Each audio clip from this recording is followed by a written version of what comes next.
So rather than just posting about this book, I think for anyone going through infertility, this is a phenomenal sort of resource and dictionary of all different things fertility with lots of practical advice, and it's very digestible. I love that the book is really large and it opens and it sits kind of like a cookbook.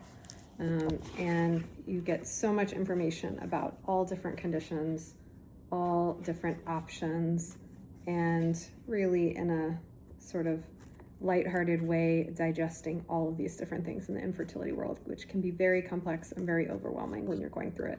So phenomenal resource for patients, very well done, and it's available for pre-order right now. Barnes & Noble has a discount, Amazon, and you'll get your copy very soon.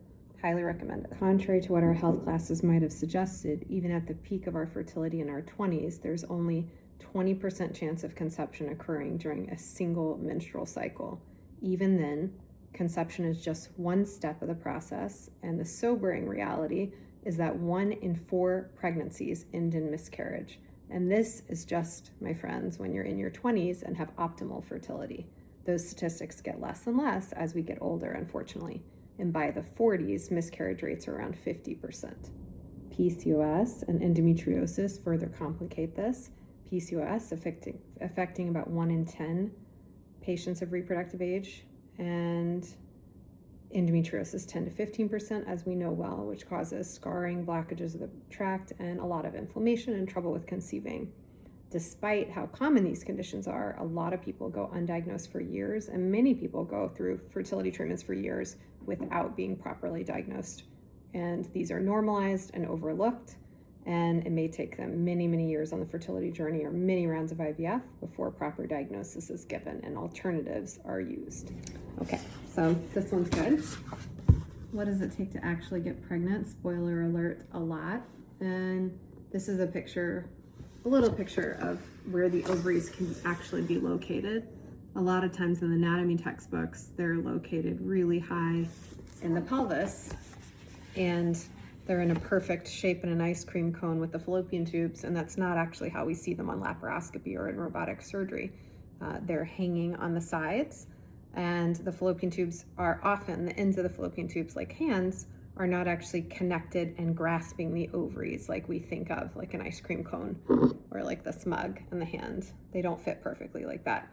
And consequently, when the hands are hanging down like this and the ovary is ovulating from any side on the ovary, then it doesn't always pick up every month, and it doesn't always pick up efficiently. And I think that's important to remember, that eggs don't always get picked up by the fallopian tubes every month. And patients always ask me, when we do maybe a hysterectomy and leave the ovaries behind, well, what's going to happen with the eggs, right? They're not required, and they don't always go up the fallopian tube every month into the uterus. Oftentimes, they're just released into the abdominal cavity, and they're microscopic. And when you release an ovulation, you release the fluid from the ovary, the cystic contents that develop every month. You develop an ovarian cyst, and you rupture that cyst.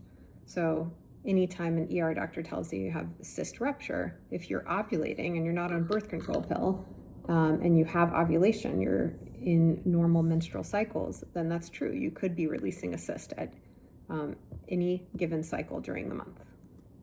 And so ovulation requires this to happen, but it doesn't always get picked up by the tube every single time.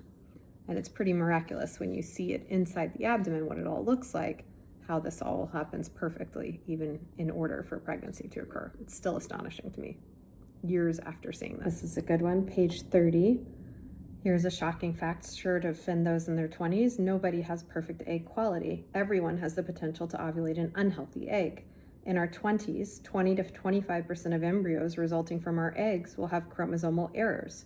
This rises sharply to 50% of embryos being abnormal at age 38. In our 40s, over 70% of embryos may be abnormal. Egg quality declines progressively as we age, and it's an inescapable fact of life. Unfortunately, there's no direct test that can be done to evaluate overall egg quality or the proportion of healthy eggs a woman has left. We make an educated guess based on patient's age and what we know about with the relationship of the likelihood of the embryo being genetically imbalanced at that age and the age the embryo came from. And so this is very important, and this is not to be doomsday, but it does help to explain why many pregnancies end in miscarriage and many pregnancies may not go on even though an embryo is created, fertilization occurs, and that's implanted. And even with perfect testing, this can happen.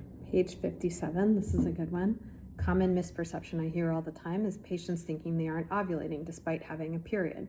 If you aren't on any form of hormones, including birth control, the only way a true period happens is from the increase and decrease in progesterone levels and the absence of supplementing progesterone hormone. The progesterone changes can only be coming from an ovulating ovary. Bottom line, if you are menstruating, that's concrete evidence that you are ovulating. Bleeding experience while on a week-long break from hormonal birth control is not a real period from a prior ovulation, but rather bleeding from the withdrawal of hormones, which allows the lining inside the uterus to break down. Keep in mind, other kinds of bleeding can be mistaken for menstruation, like vaginal or cervical bleeding due to irritation, injury, polyps, fibroids, or even implantation bleeding from a pregnancy. These causes are usually more spotting, however, will be different than a typical period. What's the scoop with ovulation test kits? Page 62.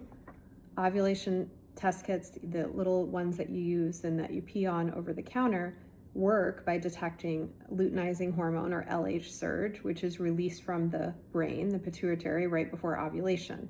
The signal is picked up in your urine 24 to 36 hours before ovulation. So positive ovulation test kit means you have 1 to 1.5 days to get sperm into the reproductive tract. But what we learned earlier in here is sperm can live in the reproductive tract for 1 to 5 days, sometimes even 1 to 7 days. And so often we recommend really trying in those days before the ovulation test kit is positive, leading up to it so that they're already there waiting rather than waiting until the moment the egg is there. The egg only lives 12 to 24 hours. So if you haven't timed the sperm to the right moment, then likely that whole cycle will be a wash. Page 94 and 95 deal with insurance and IVF. And some patients have good insurance coverage for IVF, many don't have coverage, and unfortunately IVF for pre-existing conditions like oncofertility or fertility for cancer patients is usually covered, whereas conditions that are also very debilitating and disfiguring like endometriosis are not always covered for fertility reasons. And I've had recent patients that had IVF coverage for creating embryos, but then unfortunately when they're not creating embryos and they're only doing egg freezing or cryopreservation, those are not covered. And so unfortunately, we haven't all caught up this insurance rules to provide preventative care and fertility reassurance for couples that are dealing with things like endometriosis and PCOS and other conditions that may severely affect fertility, but they aren't necessarily covered by insurance the way cancer is. There are some very great graphics in this book. Cassie, my marketing director, loves good graphics. There's a really nice hormone chart and prenatal fertility testing workup chart, and all different reasons for infertility and what they may be. These charts are really great and easy to kind of flip through and read through all of the values on them.